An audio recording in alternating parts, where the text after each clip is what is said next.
E aí, pessoal, tudo bem? Eu sou a Maia. E eu sou o Léo. E hoje a gente vai embarcar numa investigação daquelas. Vamos mergulhar fundo para descobrir os conhecimentos incríveis dos primeiros povos aqui das Américas. E olha, se prepare, porque a gente vai encontrar ciência, arte e engenharia de jeitos que você nem imagina. Para começar, vamos pensar um pouco nessa frase do historiador indígena Kazé Angatuti Xucuruto Tupinambá.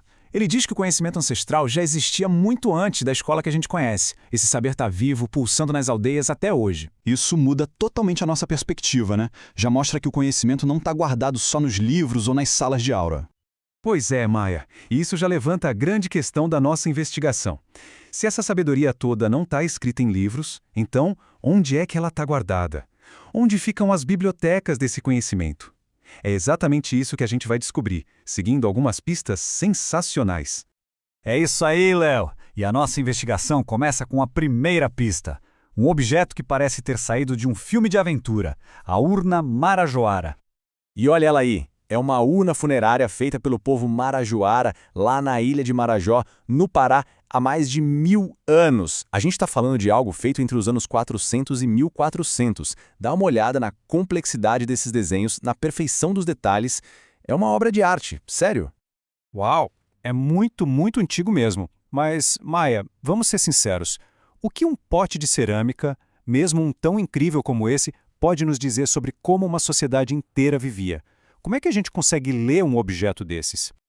Ótima pergunta, Léo. É aí que está a mágica da arqueologia. Quando a gente olha para essa urna, a gente decifra várias coisas. Primeiro, o capricho. Urnas tão detalhadas assim não eram para qualquer um. Elas guardavam os restos de pessoas importantes. E dentro delas, muitas vezes, os arqueólogos encontram objetos de prestígio. Isso já mostra que existia uma hierarquia social, sabe? E os desenhos não são só enfeites. Eles revelam um sistema de crenças e rituais super complexo. É como ler um livro que não tem palavras. Entendi. É tipo uma identidade social em forma de pote. Faz todo sentido. Mas e o como? Que tipo de tecnologia eles precisavam ter para criar algo tão detalhado e resistente há mais de 1000 anos, sem as ferramentas modernas? A tecnologia era super avançada para a época. Eles dominavam técnicas como a pintura em vermelho sobre fundo branco e a excisão, que é basicamente esculpir argila ainda úmida.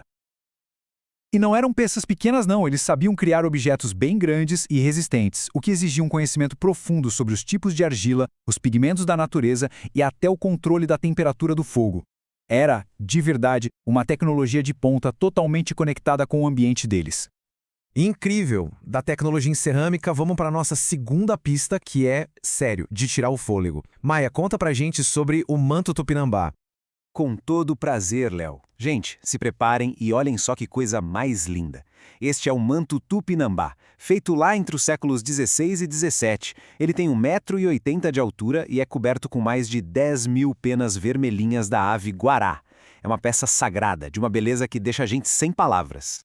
10.000 penas! Caramba, é um número surreal. É difícil até de imaginar o trabalho que deu. Mas ok, além de ser absurdamente lindo, o que a criação desse manto nos conta sobre o conhecimento técnico do povo tupinambá? O que está por trás dessa arte toda? É aí que a gente vê a genialidade deles. Primeiro, eles precisavam ter um conhecimento biológico enorme sobre as aves. Onde elas viviam, seus hábitos, qual a época certa para coletar as penas, muitas vezes sem nem machucar o animal. Isso é pura ecologia aplicada. Depois, a técnica. Imagina só costurar, uma por uma, milhares de penas numa base de tecido.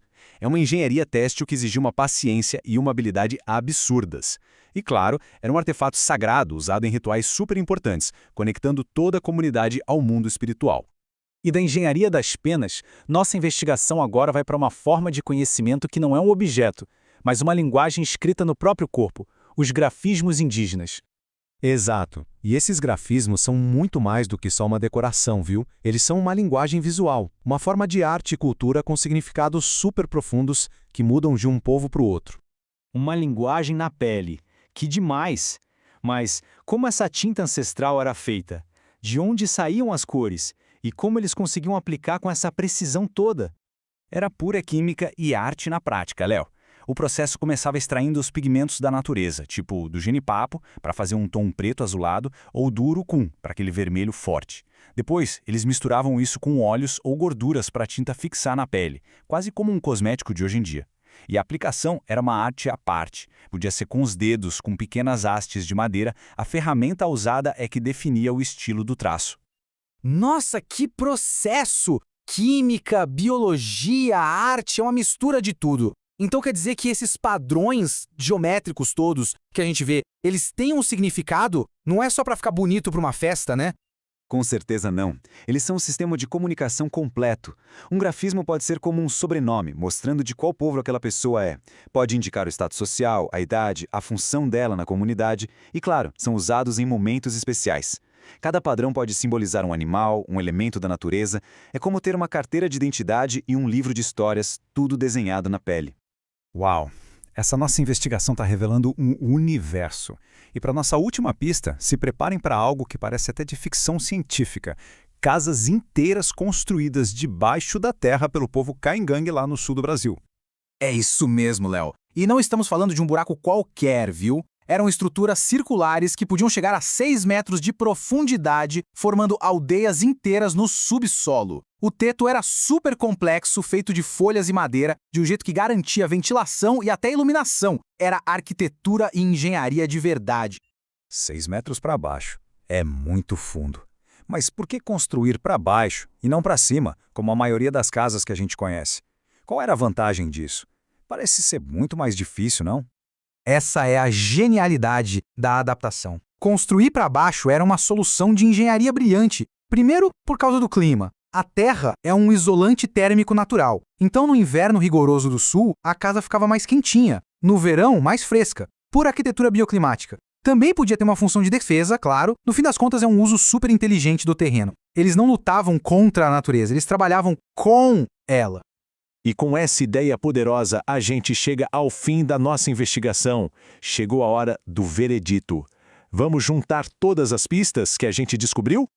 Fechado, Maia. Recapitulando, nossa investigação mostrou que os povos originários dominavam uma cerâmica super avançada como a dos Marajoara, que eles criaram uma arte com penas de altíssima complexidade como o manto tupinambá, desenvolveram uma linguagem visual e química com os grafismos e projetaram uma arquitetura super sofisticada e sustentável com as casas subterrâneas. O mais incrível é que em todos os casos a tecnologia nunca estava separada da cultura, da arte ou da natureza. Era tudo uma coisa só. Exatamente, Léo. Essa sabedoria ancestral não é algo que ficou no passado. É um conjunto de conhecimentos vivo que nos ensina muito sobre sustentabilidade, comunidade e identidade. E isso nos deixa com uma última reflexão. No mundo que busca soluções mais sustentáveis e conectadas, de que formas esses conhecimentos todos podem enriquecer a nossa sociedade hoje? Fica aí a pergunta para a gente pensar. Foi incrível investigar isso aqui. Até a próxima!